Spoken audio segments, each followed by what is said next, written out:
क्या नरेंद्र मोदी जी को चीन में मारने की साजिश रची गई थी? हाँ, ये सवाल अब सोशल मीडिया पर हलचल मचा रहा है। कई तरह की कॉन्स्पिरेसी थ्योरीज सामने आ रही हैं। आखिरकार अमेरिका की गुप्त जासूसी एजेंसी सीआईए नरेंद्र मोदी जी को क्यों मारना चाहती है? क्या एससीओ सम्मेलन में मोदी जी को व्लादिमीर पुतिन या रूसी इंटेलिजेंस एजेंसी ने बचाया?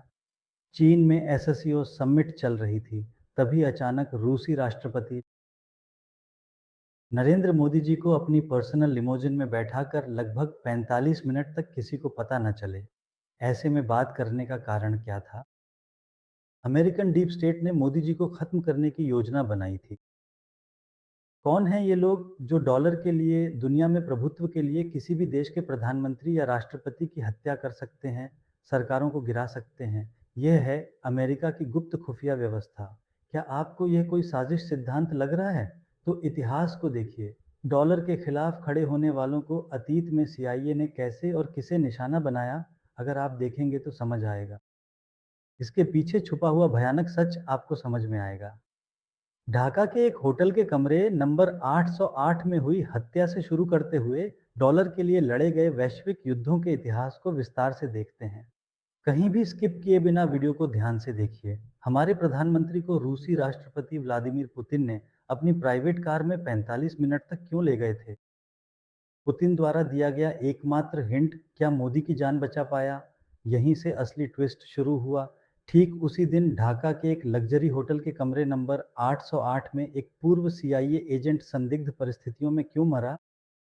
इसकी मौत को अमेरिका ने क्यों छुपाया? ये सिर्फ एक प्रसिद्ध कथन नहीं है।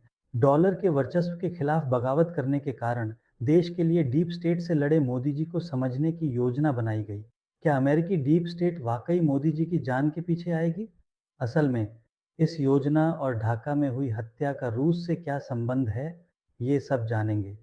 पूरी विश्लेषण को विस्तार से देखते हैं। दोस्तों, मेरी एक रिक्वेस्ट है, अगर आपको यह वीडियो कहीं भी वैल्यूएबल लगे तो कृपया मेरी वीडियो को लाइक करें, सब्सक्राइब करें और सपोर्ट करना ना भूलें। 253 में मोहम्मद मुसादिक नामक एक नेता जेल में था। क्या आप जानते हैं मुसादिक ने क्या कहा था?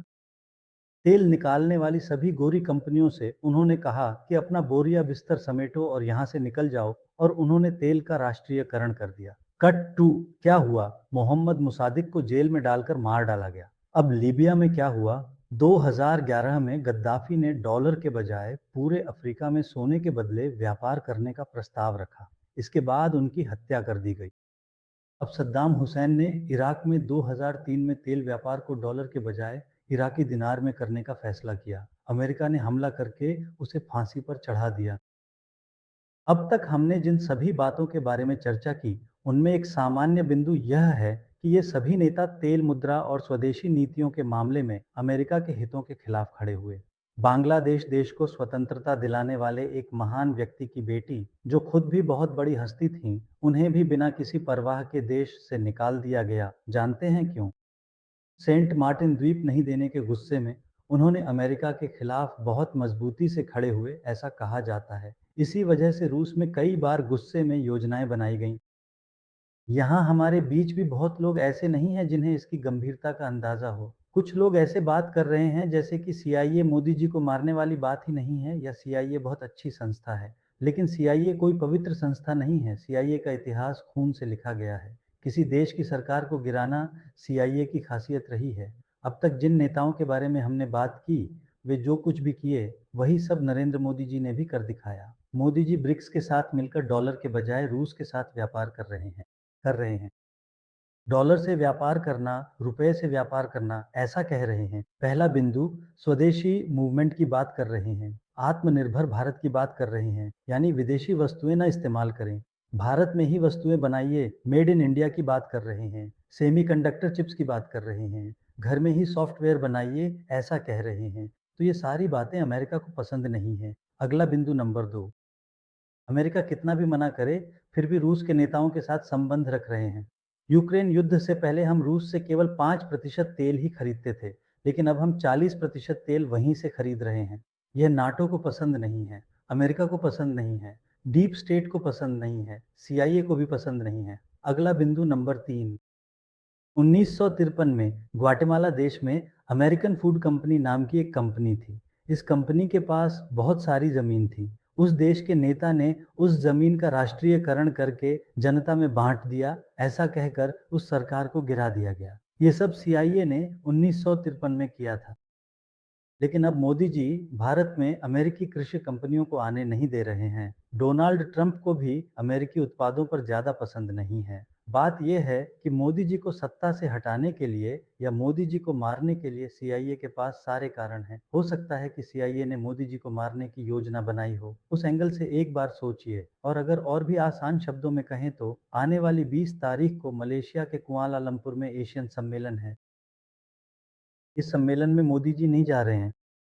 इस मीटिंग में डोनाल्ड ट्रंप आ रहे हैं। डोनाल्ड ट्रंप ने किम से कहा कि एशियन सम्मेलन में मोदी जी से द्विपक्षीय रूप से ट्रंप मिलेंगे।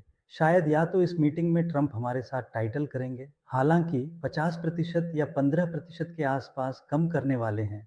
फरवरी के बाद व्यापार युद्ध के बाद ऑपरेशन सिंदूर सीजवे ड्रामा के बाद भारत और अमेरिका के बीच संबंधों में दरार आ जाएगी। तो फिर मोदी जी को मिले इस मौके का फ़ायदा क्यों नहीं उठा रहे हैं? क्यों इस सम्मेलन में नहीं जा रहे हैं? यहाँ असली वजह क्या है? यानी मोदी जी की उनकी जान को खतरा है, उन्हें मारने के लिए पूरी तैयारी हो चुकी है। नेपाल से ऑपरेटर्स आ चुके हैं, दूसरे देश में उन्हें मारने की कोशिश कर रहे हैं। चूँकि यहाँ मारना मुश्किल है, इसीलिए दूसरे देशों में उन्हें मारने की योजना बना रहे हैं। इसे एक प्राकृतिक मृत्यु की तरह दिखाकर भारत में सरकार को गिराकर अपनी पसंद के नेता को सत्ता में बैठाने की योजना बनाई जा रही है। ऐसी साजिश की थ्योरीज बाजार में हैं। मैं यह नहीं कह रहा कि ये सब सच है। भारत के लोकतंत्र को इतनी आसानी से तोड़ा नहीं जा सकता और न ही आपकी मर्जी के नेता को भारत में बैठाया जा सकता है। 140 करोड़ की आबादी है। कई सालों से मौजूद ये लोकतंत्र इतना आसान नहीं है कि कोई भी आकर उसे गिरा दे। लेकिन इसमें कुछ सच्चाइयाँ भी हैं। कभी कभी सोशल मीडिया पर आने वाली थ्योरीज में भी कुछ सच्चाई होती है। यहाँ साजिश ये है कि इस मीटिंग में मोदी जी पर हत्या का प्रयास होने वाला है। मोदी जी को मारने के लिए ढाका में योजना बनाई गई है और ढाका में बैठा एक व्यक्ति यह सब कर रहा है, ऐसी जानकारी है।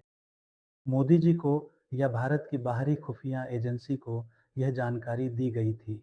कट टू उसी दिन 31 अगस्त को पश्चिम ढाका के रूम नंबर 708 में टेरेंस अरविल्ली जैक्सन नामक एक पूर्व सीआईए एजेंट 29 अगस्त को उस होटल में चेक इन किया था।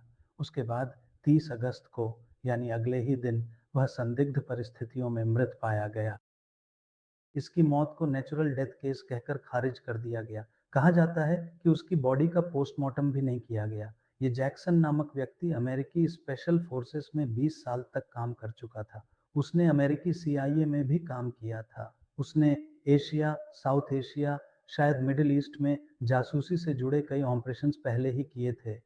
इतना बड़ा व्यक्ति जो 20 साल तक अमेरिकी स्पेशल फोर्सेस में काम कर चुका है, अगर ढाका में मर जाता है तो क्या कोई हलचल नहीं मचती? क्या किसी ने इस बारे में कोई विरोध नहीं किया? वह ढाका में क्या कर रहा था? क्या ढाका में किसी बैठक के दौरान मोदी जी को मारने की कोई योजना बनाई गई थी? इस व्यक्ति के बारे में जानकारी हमें रूसी इंटेलिजेंस हमारी हकी ने दी थी। खबरें आ रही हैं कि जैसे ही वह आया उसे मार दिया गया। बांग्लादेश अब एंटी इंडिया गतिविधियों का अड्डा बन गया है। जब से मोहम्मद यूनुस, जो डीप स्टेट का एजेंट है, बांग्लादेश का अस्थायी प्रधानमंत्री बना है, तब से वहाँ की स्थिति बदल गई है। जिस समय यह व्यक्ति बांग्लादेश में आया, तभी से ढाका में सीआईए की गतिविधियां बढ़ गई हैं। कहा जा रहा है कि ढाका में रॉ ने भी अपनी उपस्थिति बढ़ा दी है। भारत सरकार को गिराने या सरकार को अस्थिर करने की कोशिशें हो रही हैं। नेता की हत्या कर देना हो या कुछ और करके ऐसा कोई नेता लाना है जो अमेरिकी हितों के अनुरूप हो, जो रूस से तेल न खरीदे, मेड इन इंडिया प्रोडक्ट्स का उत्पादन न करे, बल्कि अमेरिकी प्रोडक्ट्स और अमेरिकी सॉफ्टवेयर का इस्तेमाल करे। अमेरिका की सभी कृषि कंपनियों को भी भारत में अनुमति देने वाले, अमेरिका के उत्पादों पर टैरिफ कम करने वाले ऐसे किसी नेता को भारत में बैठाने की योजना बनाई जा रही है। लेकिन सेंट्रल कमांड ने कहा है कि भारत की किस्मत को कुछ एजेंट्स ढाका में बैठकर लिख रहे हैं। तो ये सारी बातें भी कुछ थ्योरीज ही हैं। इसमें 50% सच्चाई हो सकती है, 50% झूठ भी हो सकता है। इन सभी षड्यंत्र सिद्धांतों को भी बल मिलता है। मोदी जी का भाषण है ये। उस भाषण में उन्होंने क्या कहा कि मैं चीन गया था इसलिए आप ताली बजा रहे हैं, या फिर मैं सुरक्षित रूप से भारत लौट आया इसलिए ताली बजा रहे हैं। इस तरह से उन्होंने इनडायरेक्टली किसी को इशारा दिया जैसा बात की। शायद उन्होंने हल्के-फुल्के अंदाज में ही बात की हो या फिर कैजुअली ही बोल दिया हो, लेकिन सोशल मीडिया पर इसे अलग तरह से जोड़ा जा रहा है। जैक्सन ढाका में उसी दिन मर गए। उसी दिन मोदी जी एससीओ बैठक में थे। उन्होंने पुतिन से प्राइवेटली बात की। रूसी इंटेलिजेंस ने रॉक को हिला दिया। रावेल ने ढाका में रूम नंबर 808 में सो रहे सीआईए एजेंट को मार डाला। ईसीआई एजेंट की मौत को बहुत बड़ा दिखाने पर कई बातें बाहर आ जाएंगी, ऐसा कहा गया। अमेरिकन सीआईए ने इनकी हत्या की। बिना कोई आवाज़ किए इनकी डेड बॉडी को ले गए। यहाँ तक कि पोस्टमार्टम रिपोर्ट्स भी करने के लिए नहीं दी गई। इसी तरह से मामले को छुपा रहे हैं, ऐसी शंकाएं बढ़ गई हैं। और आसियान मीटिंग में मोदी जी न जाने का एक और कारण शायद ये है कि उन्हें ट्रंप पसंद नहीं है। ट्रंप नाम का व्यक्ति मोदी जी के सामने डबल फेस्ड इंसान है। इस व्यक्ति ने मीडिया के सामने ही कहा कि मैंने भारत पाकिस्तान युद्ध को रोका। फिर से बिहार चुनावों में सरकार के नेताओं को नुकसान होने की संभावना बहुत ज़्यादा है। मोदी जी ने सार्वजनिक रूप से कई बार कहा है कि मुझे डीप स्टेट ने टारगेट किया। उसके बाद मोदी जी मीडिया के सामने आकर क्या बोले कि अमेरिका अपने सामानों पर टैरिफ हटाने के लिए कह रहा है। अगर ऐसा किया गया तो अमेरिकी कृषि उत्पाद सारे भारत में आ जाएंगे। भारतीय उत्पादों को कोई नहीं खरीदेगा। अमेरिकन दूध, अमेरिकन दही, अमेरिकन योगर्ट, सब लोग अमेरिकी उत्पाद ही खरीदेंगे। इस तरह 200 से 300 बिलियन डॉलर का नुकसान भारत के किसानों को होगा। किसानों के लिए, भारत के हित के लिए मैंने अमेरिकी मांगों के आगे झुकने से इनकार कर दिया। इसी वजह से कुछ लोग मुझे व्यक्तिगत रूप से टारगेट कर सकते हैं। मुझे व्यक्तिगत रूप से टारगेट किया गया, फिर भी किसानों के लिए मैं यह दबाव सहने को तैयार हूँ, ऐसा उन्होंने कहा। साल 2020-24 के चुनाव के समय मोदी जी ने क्या कहा? उन्होंने साफ तौर पर कहा कि अमेरिकी डीप स्टेट मुझे टारगेट कर रही है। बीजेपी नेताओं ने क्या कहा? उन्होंने कई बार कहा कि पूरा वेस्ट ईस्ट सिस्टम हमें टारगेट कर रहा है। तो यहाँ पहले ही मोदी जी और बीजेपी सरकार दोनों ने यह बात कह दी है। Deep state, western ecosystem, left leaning, extreme left leaning पार्टियां, ये सब हमारे ऊपर टारगेट कर रहे हैं। हम 3 बार जीते हैं। 3 बार जीतने के बाद भी ये लोग तरह तरह के बेबुनियाद कारण दे रहे हैं।